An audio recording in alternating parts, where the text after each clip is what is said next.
2021년 신축년 새해가 밝았습니다. 올해는 하얀 소의 해라고 합니다. 소는 우직하고 충성스럽고요. 온순한 동물이죠. 올 한 해 말씀에 순종하고 충성스러운 일꾼으로 살아가시기를 바랍니다. 오늘부터 누가복음의 말씀을 묵상하게 됩니다.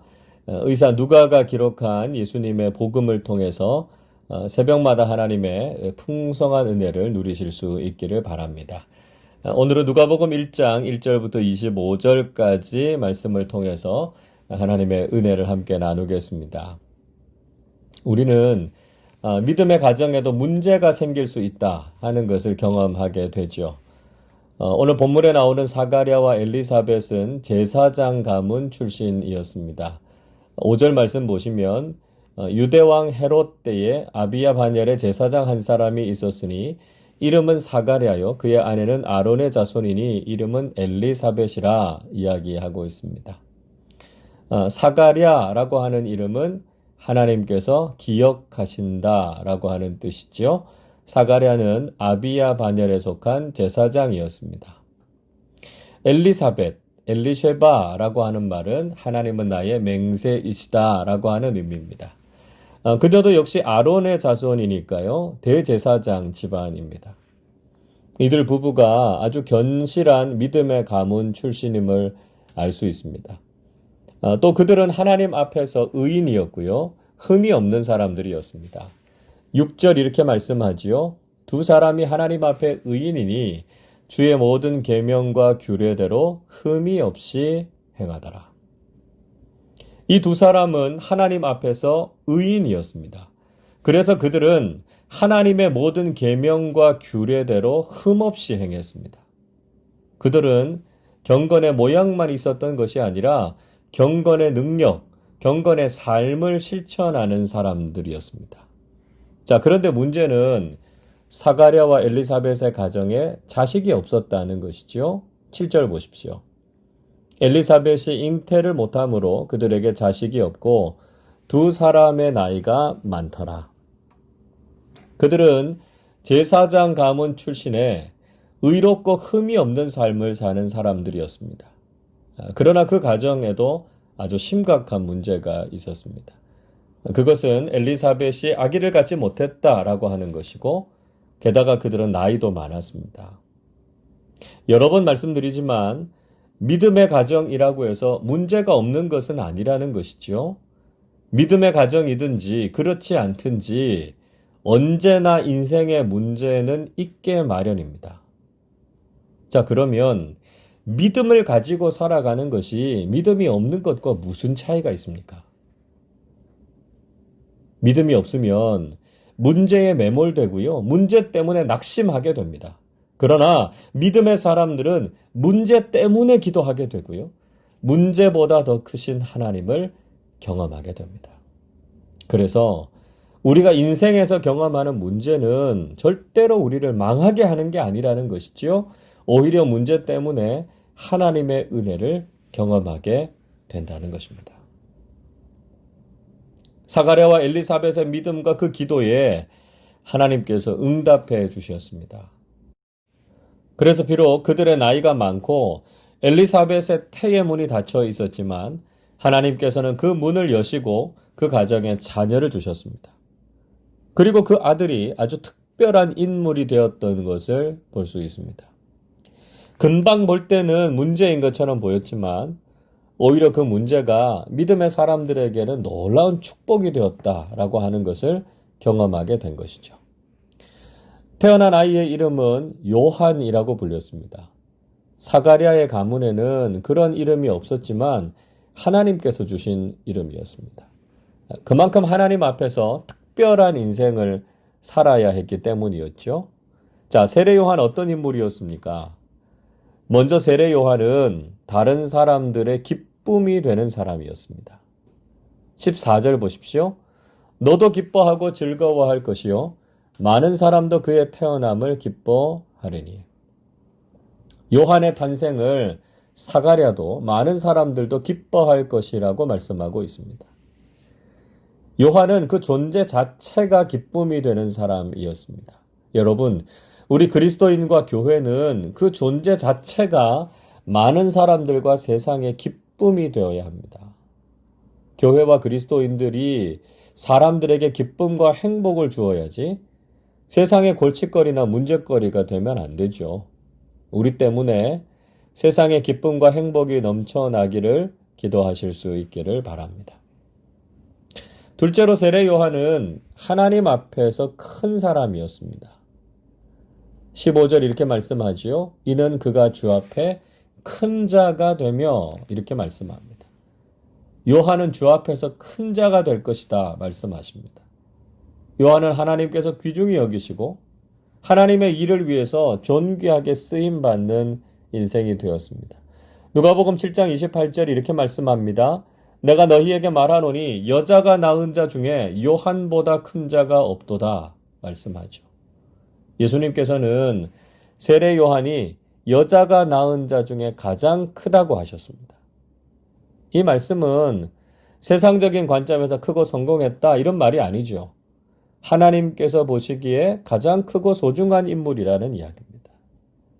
우리와 우리 자녀들이 바로 이런 인물로 자라나야 합니다. 단지 우리 자녀들이 세상에서 성공하고 높아지는 사람이 되는 것이 아니라 하나님 앞에서 존귀한 인생이 되도록 요한처럼 하나님 앞에서 큰 자로 살아가도록 양육하실 수 있기를 바랍니다. 셋째로 세례 요한은 거룩하게 구별된 사람이었습니다. 15절 뒷부분 이렇게 말씀하지요. 포도주나 독한 술을 마시지 아니하며 모태로부터 성령의 충만함을 받아 말씀합니다. 요한은 포도주나 독한 술을 마시지 않았습니다. 자, 이 말씀은 구약의 나실인의 규례를 따르는 사람이었다는 것이죠. 나실인의 규례는 포도주와 독주를 마시지 않고 삭도를 머리에 대지 않고요. 시체를 가까이 하지 않는 것입니다. 그만큼 특별하게 구별된 하나님의 사람으로 성장했다는 것이죠. 게다가 그는 어머니의 태중에서부터 성령의 충만함을 받았습니다. 얼마나 부모가 믿음으로 기도하면서 양육하고 또 하나님의 은혜 가운데 키웠으면 태중에서부터 성령 충만했겠습니까? 여러분, 우리의 자녀들, 특히 이제 태어나게 될 우리의 자녀손들이 세례 요한처럼 태중에서부터 성령 충만함을 입도록 기도하시기를 바랍니다. 특히 오늘날과 같이 혼란하고 어지러운 세상 속에서는 특별히 구별된 거룩한 사람들이 필요합니다. 우리 자녀들을 이렇게 구별된 믿음의 사람들로 키우실 수 있기를 바랍니다. 넷째로 세례 요한은 많은 사람들을 하나님께로 돌아오게 하는 사람이었습니다. 16절, 17절 보십시오. 이스라엘 자손을 주, 곧 그들의 하나님께로 많이 돌아오게 하겠습니다. 그가 또 엘리야의 심령과 능력으로 주 앞에 먼저 와서 아버지의 마음을 자식에게 거스르는 자를 의인의 슬기에 돌아오게 하고 주를 위하여 세운 백성을 준비하리라. 세례 요한은 이스라엘 자손들을 하나님께로 많이 돌아오게 할 것이다 이렇게 말하고 있습니다. 말라기 선지자가 예언한 것처럼 엘리야의 심정과 능력으로 이 땅에 와서 죄악된 세상을 하나님께 돌아오게 하는 일을 할 사람이었습니다. 하나님께 돌아온다라고 하는 것 회개를 의미하죠. 세례 요한이 베푼 세례는 죄사함을 얻게 하는 회개의 세례였습니다. 죄악된 세상과 사람들을 하나님께로 돌아오게 할 사람이 필요합니다. 여러분, 지금 우리에게 무엇보다 필요한 것은 회개의 영성입니다. 회개하고 하나님께로 돌이켜야 살 수 있습니다. 교회가 먼저 회개하고 이런 회개와 영적 각성을 통해서 세상을 새롭게 할 수 있기를 바랍니다. 다섯째로 세례 요한은 예수님의 길을 준비하는 사람이었습니다. 17절 말씀 다시 한번 보십시오. 그가 또 엘리야의 심령과 능력으로 주 앞에 먼저 와서 아버지의 마음을 자식에게 거스르는 자를 의인의 슬기에 돌아오게 하고 주를 위하여 세운 백성을 준비하리라. 세례 요한의 중요한 사역은 주님이 오실 길을 준비하는 것이었습니다. 예수님보다 6개월 먼저 태어난 요한은 예수님의 십자가 사역을 준비하면서 많은 사람들로 하여금 회개하게 했습니다. 여러분, 우리가 신앙생활을 하면서 자꾸만 우리가 중심에 서고 주인이 되려고 하면 안 됩니다. 우리 신앙의 문제도 공동체가 겪는 어려움도 모두 내가 중심이 되고 내가 영광을 받으려고 하기 때문입니다. 우리는 세례 요한처럼 겸손하게 주님의 길을 준비하는 사람들이 되어야 합니다. 이제 우리는 이 시대의 세례 요한이 되어서 다시 오실 주님을 준비하는 사명자들이 되실 수 있기를 바랍니다. 여러분, 올 한 해 우리가 신실한 믿음으로 살아가시기를 바랍니다. 우리가 걸어가는 믿음의 길에 아무런 문제도 없이 평안과 기쁨이 넘쳐나실 수 있기를 축복합니다. 그러나 우리의 믿음의 삶에 또 다른 어려움이 찾아올 수도 있습니다. 문제 때문에 실망하지 말고 문제를 놓고 기도하고 문제를 통해서 더 큰 은혜를 경험하실 수 있기를 바랍니다. 사가랴와 엘리사벳의 가정에 세례 요한을 주셔서 기쁨이 넘쳐났던 것처럼 하나님께서 우리의 삶의 문제를 해결해 주시고 하나님께서 주시는 기쁨을 누리게 하실 줄로 믿습니다.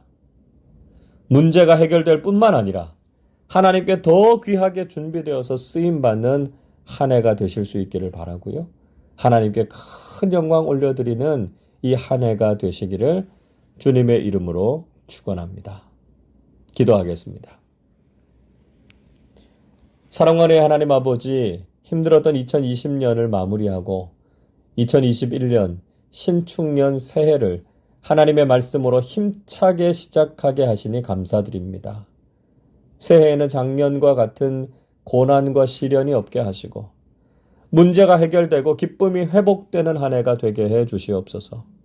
비록 또 우리의 믿음의 삶에 문제가 찾아올지라도 결코 낙심하지 않게 하시고 문제를 놓고 기도할 때 응답의 축복을 허락해 주옵소서. 문제가 오히려 더 큰 은혜와 복이 되게 하시고 올 한 해 성령 충만함을 통해서 주님께 더욱 크게 쓰임받는 우리 모두 되게 하여 주옵소서. 올 한 해 더욱 건강하게 하시고 믿음 안에서 평안하게 하셔서 주님께서 지키시고 돌보시는 은혜를 마음껏 누리며 살아가게 해 주옵소서. 감사드리며 우리 주님 예수 그리스도의 이름으로 기도하옵나이다. 아멘.